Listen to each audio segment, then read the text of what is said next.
Comenzamos generalmente con 0,5 unidades que la aplicamos en 500 cc, en 500 cc de solución, que eso, de acuerdo al cálculo, para no entrar en detalle, sería una miliunidad por cada ml de esa solución. Esa sería la dosis inicial, ¿ok? Y vamos a evaluar la contracción uterina en un periodo de tiempo de cada 20 a 30 minutos y en función a la respuesta es que vamos a mantener la infusión. No podemos seguir colocando esas dosis altísimas de una vez porque eso puede traer como consecuencia problemas graves hipóxicos fetales. Recuerden que el feto se nutre entre contracciones, es decir, en la fase de relajación de las contracciones, y si tenemos usando oxitocina de manera indiscriminada, se hace una hiperdinamia, podemos crear o producir problemas serios en ese bebé.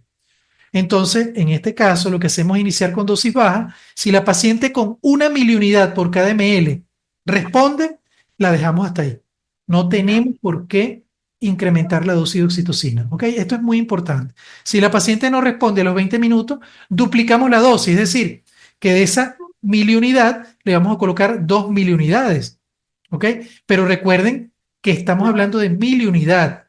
Cuando hablamos de colocar la oxitocina, sería una unidad, ¿ok? Una unidad en 500 cc de esa unidad de la ampolla de oxitocina, colocamos una unidad en 500 cc, se estaría diluyendo en esa unidad en 2 miliunidades, que es la dosis real de oxitocina que le vamos a pasar a la paciente. Si respondió con 2 unidades, con 2 miliunidades por ml, lo dejamos hasta allí. No aumentamos la dosis. Eso es muy importante, manejar de manera correcta la oxitocina para inducir. Hay literaturas clásicas que mencionan que para inducir tiene que comenzar con 5 unidades. Eso no debemos hacerlo. Siempre que utilicemos la oxitocina, debemos iniciar con dosis bajas. No se les olvide esto nunca.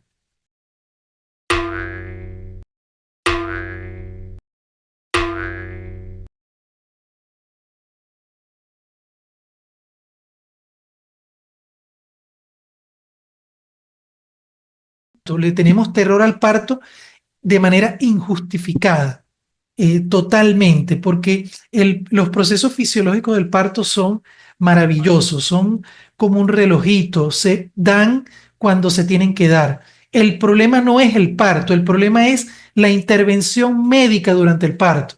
Eso es lo que realmente afecta el trabajo de parto y allí es donde nosotros debemos hacer conciencia de lo que estamos haciendo. Porque si seguimos haciendo lo que estamos haciendo e interviniendo de manera excesiva en los procesos fisiológicos del parto, vamos a llegar a un momento en el cual todas las pacientes, yo lo veo así, es lo que yo vislumbro en el futuro, es que a la final a todo el mundo le van a hacer cesárea. Y eso no es lo que, eso es insostenible, eso no puede ser. Entonces, el poder realizar eventos como este, donde se realce los procesos fisiológicos del parto, es muy importante para ir creando conciencia en el personal de salud, porque esto no se trata de los pacientes, muchachos. Doctores, todos, pasa que no tengo claro realmente quiénes están del otro lado. O sea, me imagino que son médicos o hay estudiantes, pero a todos en general, doctores, estudiantes en general, el tener conciencia real de los procesos fisiológicos del parto le crea a uno una mentalidad distinta a la hora de enfrentar a una paciente y quitarnos ese miedo excesivo y ese terror al parto injustificado. Realmente quien tiene que hacer conciencia sobre esto es el personal de salud, mucho más que los pacientes, porque es el personal de salud que principalmente interviene en exceso en los procesos fisiológicos del parto y por eso es que se terminan presentando complicaciones serias durante el parto y por eso es que a la final las personas de a pie, los individuos que acuden a los hospitales, le tienen terror al parto. Y esto no puede ser. Nosotros debemos ser más bien portavoces de lo beneficioso que es el parto, siempre, en todo, bajo toda circunstancia, aun cuando en algunos casos sepamos que la paciente tendría una indicación absoluta de cesárea, por ejemplo.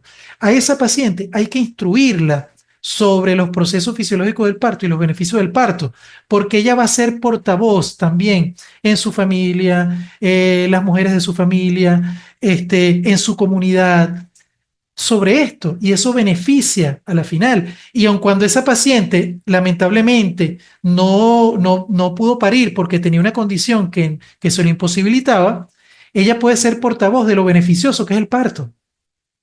Entonces debemos hacer el trabajo de ese trabajo del control prenatal que es fundamental, que es el trabajo de poder lograr educar de manera adecuada a la paciente y no de educarla en función a la cesárea o no, sino más bien educarla en los procesos fisiológicos del parto.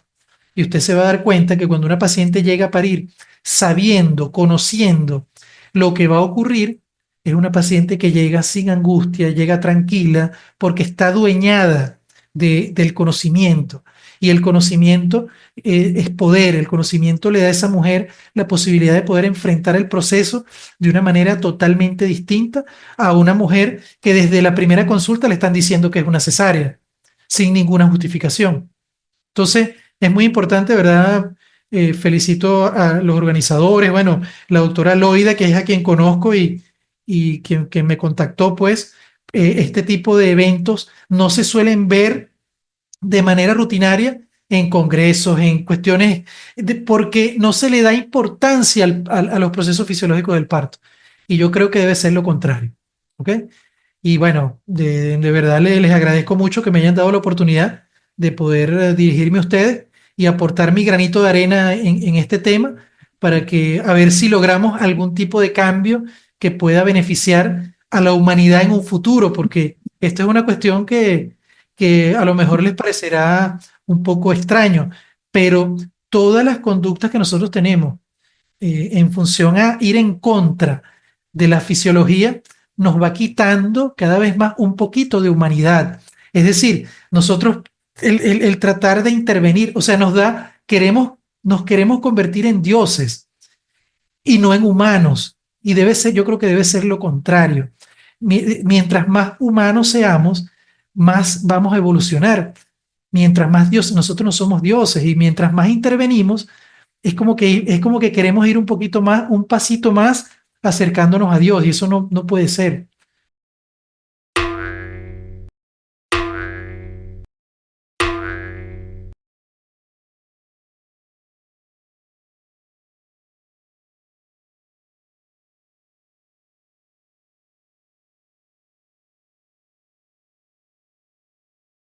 Y yo creo que con lo que usted me está diciendo, ya yo estoy entendiendo que Bolivia es muy parecido a nosotros. Ya lo estoy Sí, entendiendo así. Con esa pregunta que usted me está haciendo. Ve lo siguiente, no se trata de colocar algo dogmático. Es así como pasa aquí en mi país. Por ejemplo, toda paciente menor de 19 años va a cesárea. O sea, ese tipo de conductas no se debe hacer. Ahora, tenemos que contextualizar a cada paciente en función de sus características propias. Por ejemplo, si es una niña de 14 años, ¿ok? Una niña de 14 años donde se incrementan los riesgos, nosotros debemos evaluar. Ahora, no es decir que va a cesárea, es ver en función a sus características, porque yo no sé si en Bolivia pasa, pero acá en nuestro país la mortalidad materna es alta, es bastante alta, y hay un denominador común, es que son cesáreas. Y a nosotros, por ejemplo, nosotros atendemos partos de mujeres jóvenes, 16, 14, llegan pariendo y no pasa nada, pero nosotros hemos tenido mortalidad de niñas que se les han hecho cesárea, por ejemplo, y hicieron hemorragia posparto, unas hemorragias incontrolables, pasaron unidad de cuidados intensivos y lamentablemente fallecieron. Entonces, si nosotros supuestamente estamos utilizando un método para prevenir y resulta que realizando el procedimiento, más bien estamos incrementando los riesgos, ahí es donde hay un problema. Porque yo se lo voy a poner así, por ejemplo, si es una niña de 14 años de edad, pero ¿qué pasa? Que llega, tiene un embarazo, se controló el embarazo, aprendió porque el hecho de ser niña no quiere decir que no se le va a instruir sobre los procesos fisiológicos del parto. Se instruye y la paciente tiene unas características del punto de vista de su cuerpo óptimas para el parto, se evalúa y la paciente tiene características propias para el parto, es una paciente que de manera controlada puede ir a trabajo de parto y eso le reduciría los riesgos, no se los incrementaría. Lo que pasa es que parto del mismo principio y es que le tenemos terror al parto. Pensamos que el parto es malo, pensamos que en el parto se muere la gente, pensamos que en el parto se mueren los niños, pero resulta que eso no es así, es todo lo contrario. Cuando nosotros vemos las estadísticas, nos damos cuenta que el 99.9% de las muertes maternas tienen como denominador común que se les hizo cesárea. No tenemos muertes maternas como en 5 años de pacientes que parieron. Eso hay que tomarlo en cuenta. Igual que las complicaciones neonatales. Termina habiendo más porcentaje de complicaciones neonatales en pacientes posterior a una cesárea que en los partos. Entonces, a veces el terror por eso se llama tocofobia, porque es irracional. Es decir, cuando nosotros nos damos cuenta de la realidad, realmente decimos, bueno, pero esto no es así, porque cuando nosotros logramos meternos en el mundo de lo que es el parto y vemos todo desde otra perspectiva, nos damos cuenta que el terror al parto es irracional. Yo le voy a hablar de dos cosas en función de la pregunta que usted me hizo. Lo que yo le recomendaría en función al conocimiento que he adquirido, la experiencia que me ha dado, el ver cómo se hacen cesárea de manera indiscriminada, lo que me ha adentrado en el mundo del parto, lo que he investigado en el mundo del parto, en función a eso le digo que una adolescente de 14 años le convendría más un parto vía vaginal que una cesárea. Por eso le digo que hay que contextualizar. ¿Por qué? Porque a lo mejor desde el punto de vista físico, el tener 14 años, por ejemplo, en Bolivia, no hay un desarrollo de las características como tal en cuanto al tamaño de la pelvis. A lo mejor es una mujer más hacia lo infantil. Entonces, en ese contexto en el cual nosotros hacemos un tacto y vemos que es una pelvis uniformemente estrecha, no le vamos a dar trabajo de parto.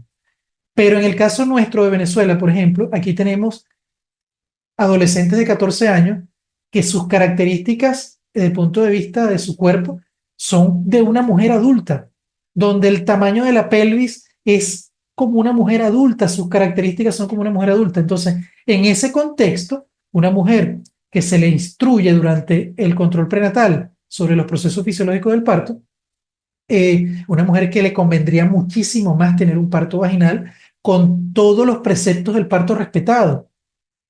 Entonces, esa es la visión que tengo yo en función de lo que he investigado, lo que he hecho, y adentrándome y quitándome el terror al parto. Ahora, en mi hospital, en función a la conducta que se toma, si una mujer de 14 años, independientemente de la edad, independientemente de sus características corporales, acude en una fase previa, es decir, no está en trabajo de parto, es una paciente que se planifica para una cesárea. Eso es lo que pasa en mi hospital.